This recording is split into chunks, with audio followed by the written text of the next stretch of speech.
you ever seen a woman when they got married, it was awesome, but he got addicted to drugs, right? And she loved him so much she wouldn't let him go, and he destroyed everything in her life. Come on. Yep. I just saw this, and this is a documentary I just saw. He shot her. Yeah. Because she just did not want to leave him. Come on, black men. Be responsible about what you say. You want to be kings, act like kings. You want to be leaders, be so to speak, and then think about what you say and how it's going to affect not just other black women, but your daughters. Come on, your granddaughters. Yep.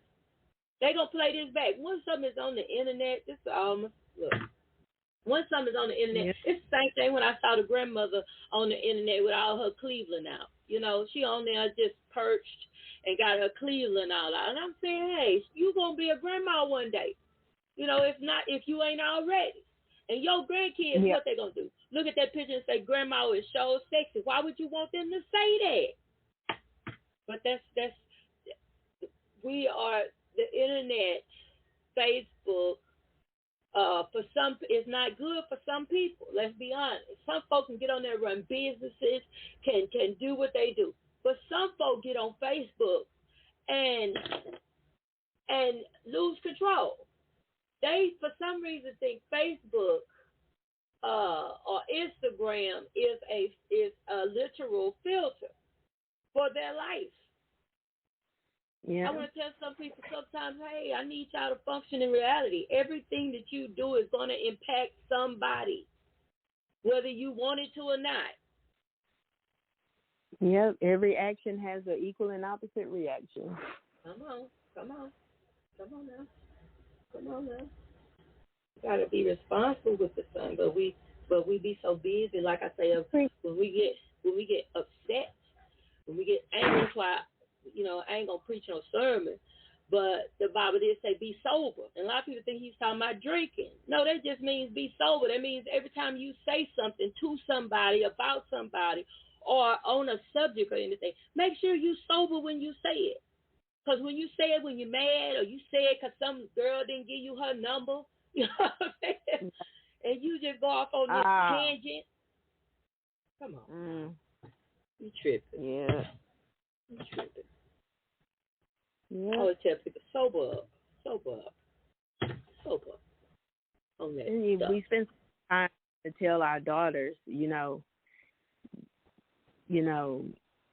our children, but our daughters, how important they are, how beautiful they are, how smart they are, how much they can do themselves, and then to have somebody like this come along and who is a man, who is, maybe they plan on getting married one day, and do all men of us like this? You know what I'm saying? It's a hard enough time trying to make our children have confidence in themselves, and then to have someone, everybody is strong-willed and strong-minded. Not everybody is. So those who aren't, and just that could just tear them to pieces. Yes, it could. You know why? I want to throw this in there, right? We have a bunch of, you got old school, whether we want to believe it, old school, men prepare themselves for a wife, right? Or prepare themselves to take care of a family. Okay, new school, bought a house, got everything ready to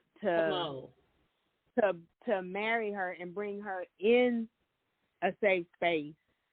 Yeah. So he could take care of her and nurture a family and bring a family in. So steps too. But watch this. But new school has to. My son Darian posted this dude and he agreed with him and I rebuked him because I just really didn't like it. But he was saying,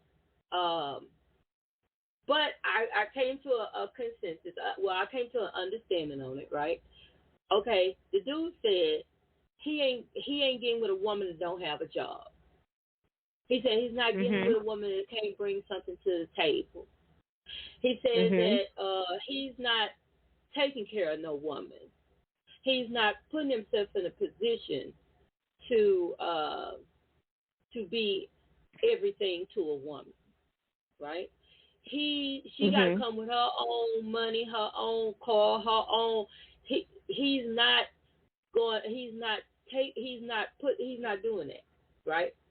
And if a woman don't have a job and she don't have her own stuff or whatever, then she don't need to be looking for nobody. What I heard was a role reversal.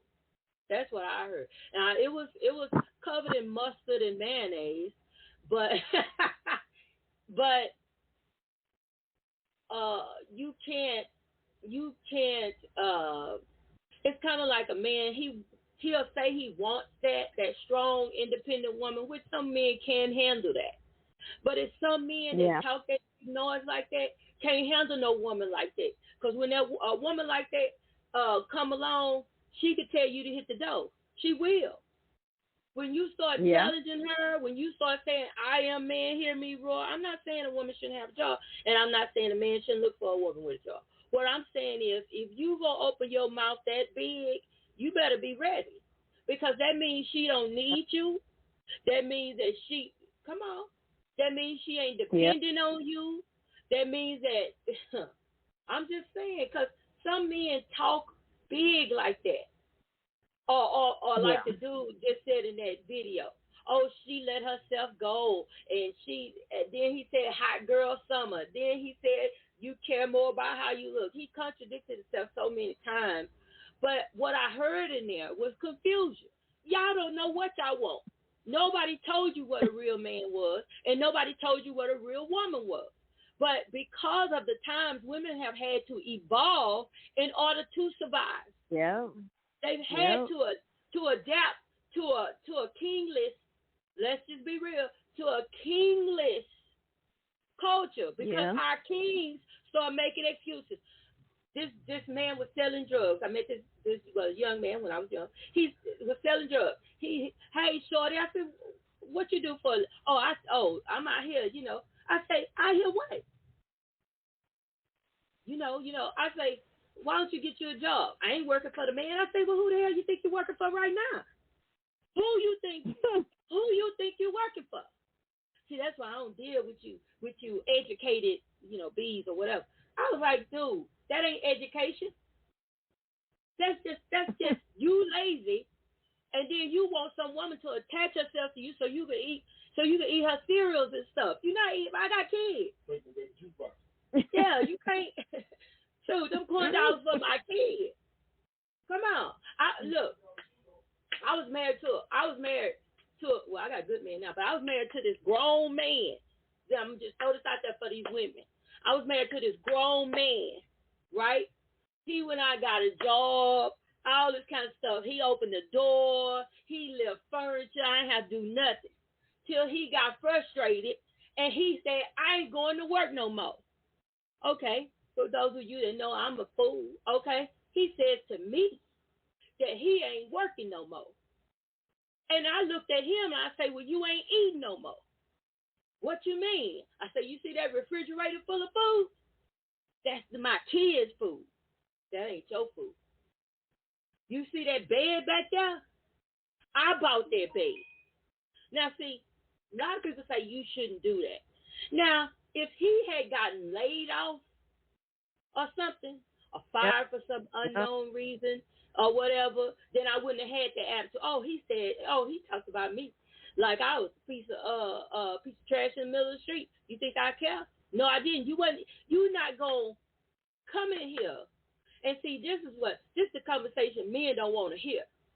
Your homeboy, since you want to talk about you black king, your homeboy was in my house, and guess what? When I started paying the bills and the rent and the lights and the water and putting groceries in there and putting clothes on the kids' back and vacuuming the floor, oh no, you're not eating. You're not eating nothing. That might be my mama. My mama, My mama's fault. She did that to me, but I'm just being real. Why is it that men are more concerned? That's old school. You don't work, you don't eat. You don't eat. But why are our men now, so focused on a woman holding them down instead of lifting them up? I'm so confused. Hold me down. I need somebody to hold me down. Hold you down and do what? Hold you down for what? Hold you down and live in the back of the car? I'm not doing it. No, I'm not doing it. Your name not going on the lease. You ain't got a job. It's not going on the lease. You know what I'm saying? I'm just saying. I got to protect the children. Yep. But see, like I say, we don't want to have these conversations. Some men didn't get what they need to know how to be a man. I had uncles that my brothers and my cousins saw men if they look when they got off the job they was working on a car, building a room, adding on to a house. That's what we saw. You never seen no man just laid up in the house with his feet up and she just killing herself on the job. Oh no. No, it's the old switcheroo. That's the switcheroo. The old switcheroo. Yeah, we're not dealing with no bozo. Listen, all that bozoism, I don't care how old you are. If you listen to the show right now, you hollering the collar, it's okay. But that's bozoism. That's bozoism. You go move in a woman's house, drive her car, drop her off at work. What you doing? Yeah. My mama used to. What Sister Cook used to, no, my dad used to say, when I leave this house, you leave this house. I don't care if you got a job or not. You ain't, baby, you got locked out that front door. You got. Yeah. You was like, are they serious? Yes, we are. Get up out of here. You'll figure it out. It ain't no way he was going out working his butt off all day and you just sitting at the house. I had a hard time filing child support, right? I was like, oh, I don't believe in child support, blah, blah, blah. My daddy sat me down, and I'm saying this to y'all. I'm talking about me and Zam. Listen, anyway. Daddy sat me down, Zam. This will blow your mind. Daddy sat me down. He say, file child support. Well, no, he said, why you not going to file child support? So I got to going through my whole little. When you finish, I'm gonna tell you what he told me. To go right ahead. I went through my whole little spiel because that's what it was. And tell me what you told me, Zam. Go ahead. Okay, he told me when right before we got to the divorce process. Mm-hmm. He looked at me, and you know how he hold his head down and he kind of raised his eyebrows and look at you, and he pointed his and he said, so and so, because he ain't feeling sorry for you and them kids. Exactly. And then he also said something real smooth that changed my mind on all things. He say, I pay child support. I say, okay. Baby. Yep. He did he say I pay child support. He said, so you mean to tell me your dad pay child support, but this nigga can't pay child support? This nigga can't pay child support? Yep. After he said that was that so that he to me. That's what he said. So did. Boy, after that, I said, okay, get my mind right. And that's another thing probably we can talk about on another show, that influence, men. And see, because some people think only the male child needs their father, but the girls and the boys need their dad. Period. They do. And I honestly can't say which one needs them the most. Yeah, you can't. That's so serious, man. That's so serious. So it's a lot of things going on. Go ahead. When we do have that conversation, if y'all are listening, somebody, feel free to chime in. It's almost time for the show to be over tonight, but next week, chime in. All right. So next we're gonna go into the what?